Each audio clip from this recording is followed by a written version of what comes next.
this project to investigate the allergenicity of genetically modified organisms in a mouse model.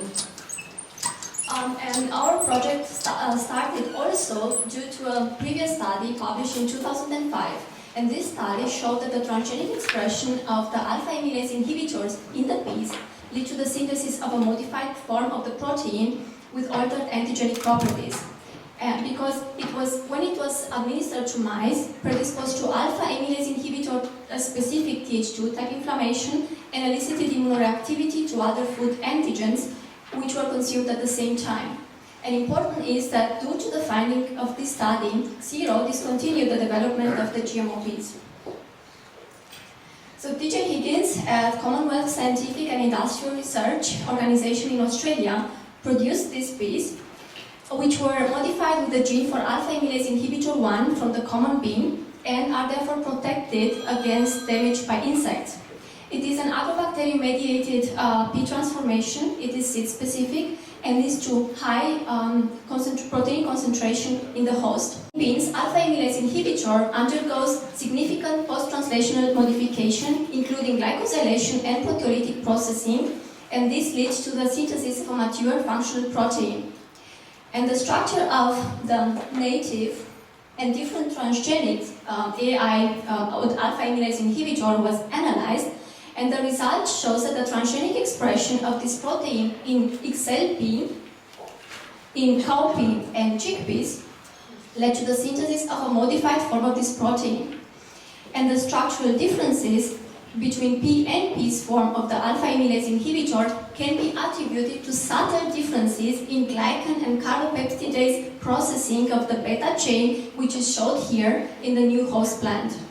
So overall, this data shows that the transgenic expression of the BNAI gene in the different P's lead to the differences of glycosylation and possibly other differences in the beta chain, which is shown here, but also in the alpha chain.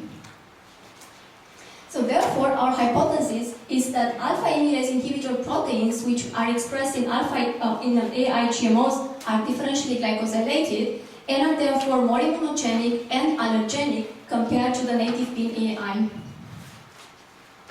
And our aim was to compare immunogenicity between alpha amylase inhibitor proteins extracted from GNPs and native beans.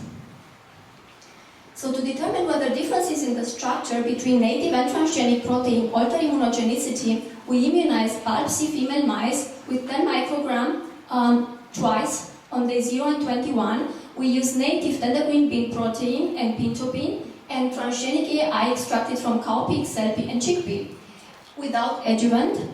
And 7 days later, we measured the antibody titers. And our results show that as a consequence to the variation in glycosylation pattern previously described in the mass spec data, the response to the proteins also varies. So this is the response to the PBS synthesized mice, and this is the AI-specific protein. And on the x-axis, you see the serum dilution, and the y-axis, the OD readings. And we notice that both native show up here, but also transgenic proteins show an AI response. To our surprise, XLP was the lowest. In response to transgenic chickpea alpha amylase inhibitor immunization, mice developed the highest IgE response, but also for the tender green and cowpea, we see low response for IgE. And we also measured the IgG2A antibody response as a marker for Th1 type response, and both native and transgenic cowpea, tender green bean, but also cowpea and chickpea immunization induces type 1 antibody response.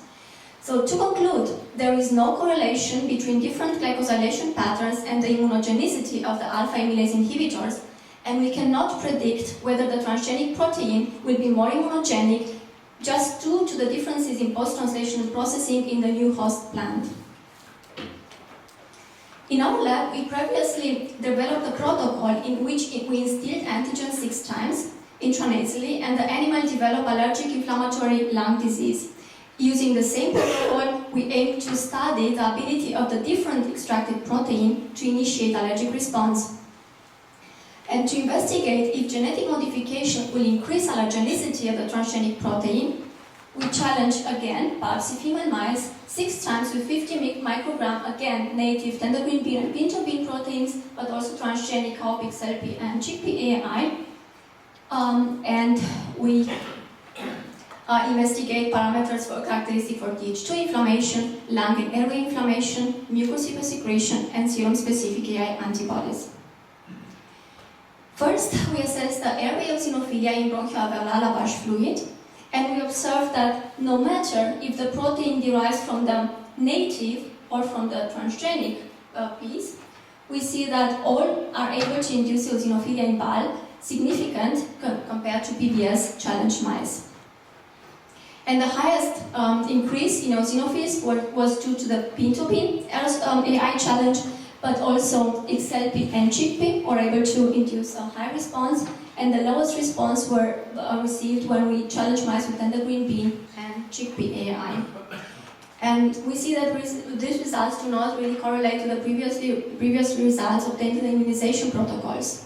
And once again, we cannot predict, based on the source of the protein, whether native or transgenic alpha amylase inhibitor is going to cause a high immune response.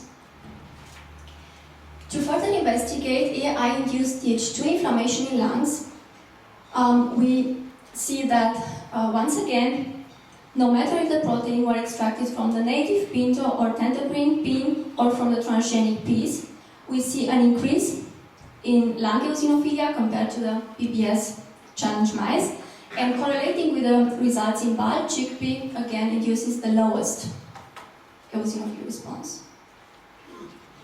Cell inflammation in lungs was quantified by grading infiltrates in paraffin-embedded tissue sections stained with hematoxylin and eosin, and we could notice a significant increase in cell infiltrates in all groups compared to the PBS control, but we didn't see any difference between the naive and the transgenic AI. Mucosal secretion is another feature of the inflammation, and for this purpose, we stained lung sections with periodic acid Schiff reagent to detect mucus hypoproduction within the goblet cells, and the grades that were obtained for the mucus production actually mirror those obtained for the cell infiltrates. Again, no difference between transgenic and native proteins.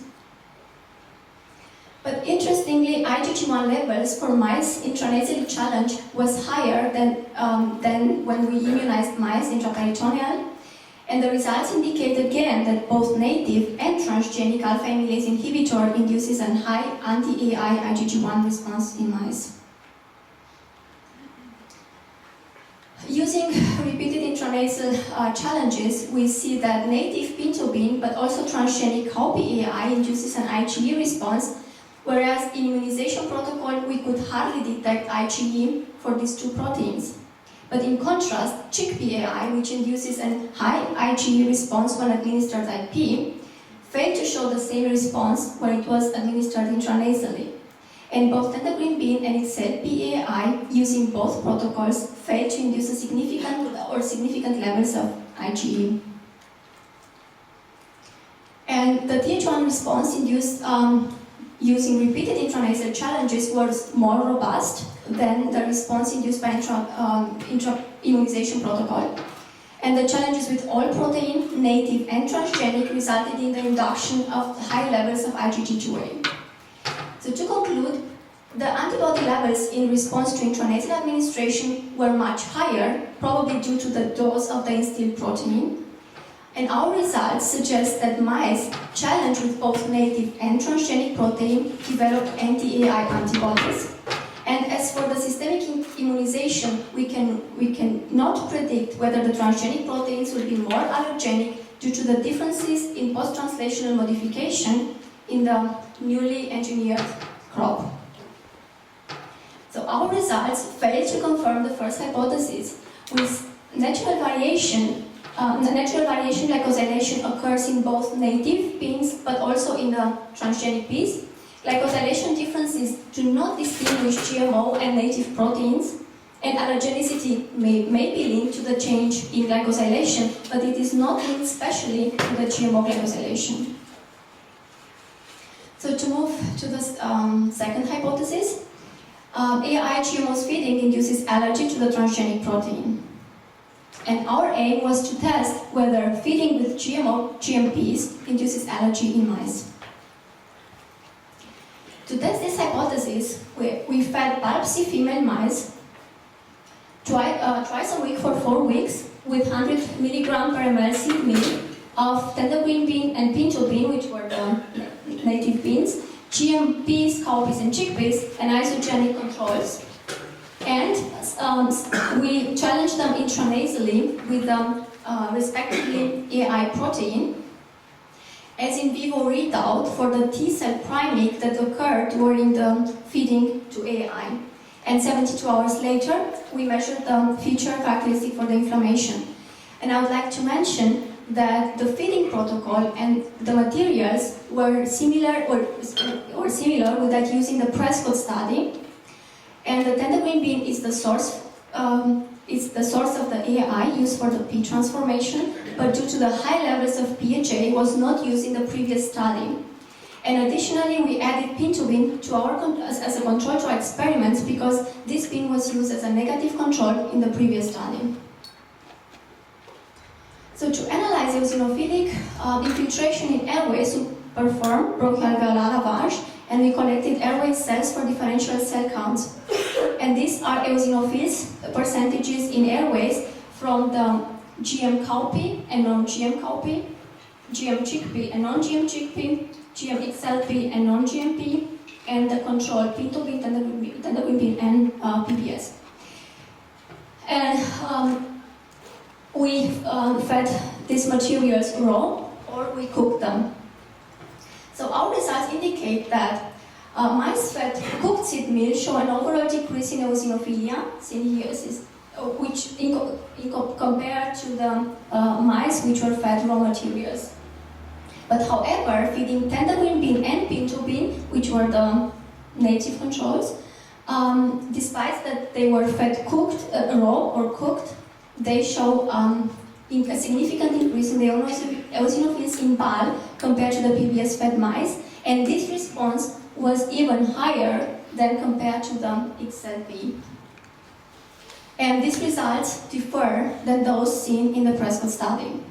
And what was very surprising for us is that not only GMs, but also important the isogenic controls give us a response, and these materials lack AI.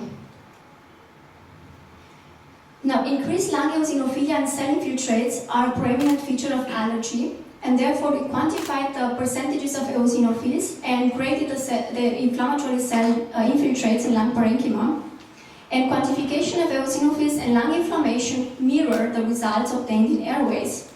That we see again that pinto bean and tender green bean fed groups had the highest eosinophils and cell infiltrates in the lungs compared to all other groups. And again, both GM and isogenic meals induce lung inflammation. Mucosal secretion is an important marker for the severity of allergic lung disease. And when we graded lungs for mucopolysaccharides, these parameters were increased in groups fed pinto bean and tender green bean, but also in the other groups. And in contrast to Prescott study, feeding XLP induces very low levels of IgG1, and whereas tender green bean and pinto bean give us high levels. And we see that cooking could not really fail to reduce completely the Th2 response in these mice. And astonishing is that isogenic chickpea and isogenic cowpea also give us an anti-AI response, even if they do not have AI. So our results so far indicate that isogenic materials fed to mice are able to prime for AI response in lung and serum, even if they lack this protein. So the response obtained to this isogenic control must be due to a cross-reactive protein with the amino acid sequence homology similar to AI. So we tested this hypothesis and found that the antibodies secreted in response to isogenic P and XLP feeding are cross-reactive to the P-lectin. We further measured IgE levels in mice with different naive GM and isogenic means, and we found very low levels of these antibodies. And when we assessed the IgE functionality with rat basophil leukemia cell assay, we observed that sera for mice and challenged with dendrogreen bean and pinto bean, but also isogenic chickpea and cowpea, produces or induced AI-specific degranulation, whereas mice which were fed and challenged the GM did not induce degranulation, and meaning that only feeding native beans and isogenic controls in mice generated the functional IgE antibodies. So AI and GMO feeding induces allergy to the transgenic protein. This is true, but also dendrogreen bean and pinto bean induces allergic response to AI. We see functional antibodies induced by isogenic B and native beans, and isogenic, but also GMPs induces allergic response. I'm going to continue in the line with hypothesis 3. AIPs worsen allergies to other allergens. So to test the hypothesis 3, we evaluated the effect of GMO consumption on the initiation and exacerbation of allergic disease to other allergens. So therefore, female Babsi mice were immunized with 2 doses of albumin, once on day 0 and the second on day 21. 1 week later, we boosted by aerosol challenge with 1% over, twice a day for 2 days, and 72 hours later, we analyzed the features of allergic disease like inflammation in airway and antigen-specific immunoglobulins. In the exacerbation model, we used the same protocol, the same sensitization protocol, and after the last aerosol challenge, mice were recovered for 2 months before we attach them again. So we attack them again with over by re-challenge with 1% over, and it's on day 91, and again twice a day for 2 days. And 72 hours later, we measured the allergic disease parameters. So the feeding with XLP, isogenic P, dendrogreen bean, and PBS were started 2 days before the first immunization and ends before the first aerosol challenge. So means before day 28. In the exacerbation model, 30 days after the last aerosol challenge, mice were fed with sickness and ends before the re-challenge, means before day 91. And the feeding was always performed twice a week for 4 weeks. So we analyzed the eosinophilic inflammation in airway and lung, and as we expected, oversensitized mice had a huge inflammatory cells in airway and lung compared to the naive group. But interestingly, the feeding with GMPs had the highest eosinophil percentage in the airway than isogenic P, beans, or PBS. But this observation was not seen in lung. In lung, we observed that GM and the control group had the same eosinophil counts. So during the disease exacerbation, again, we observed that mice sensitized with over and fed with different kind of seed meal had a huge eosinophils inflammation in airway and lung. And again, we observed that feeding with GMPs had the highest eosinophils in airway and also in lung compared to the isogenic P, dendrogreen bean, or PBS, but they were not statistically significant.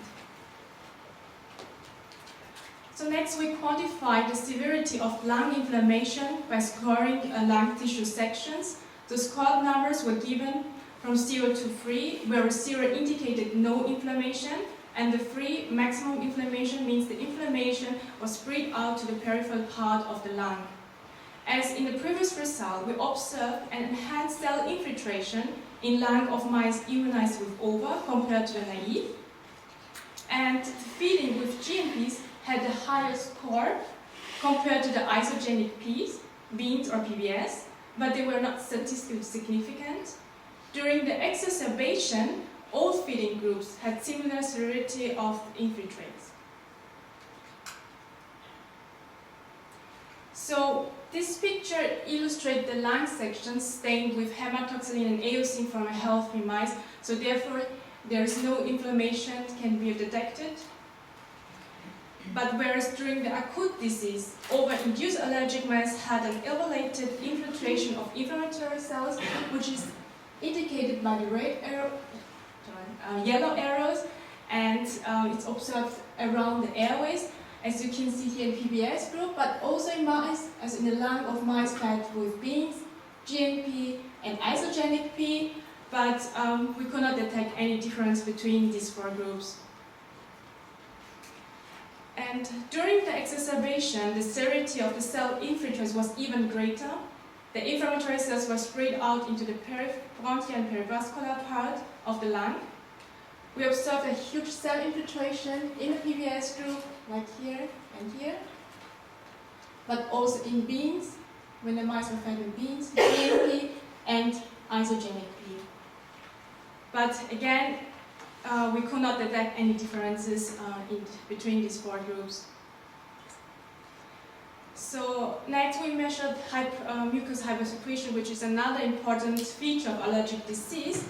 And we scored the distribution, means we grade them, we give the numbers from 1 to 5, whereas 1 has the lowest secretion and 5 the maximum secretion.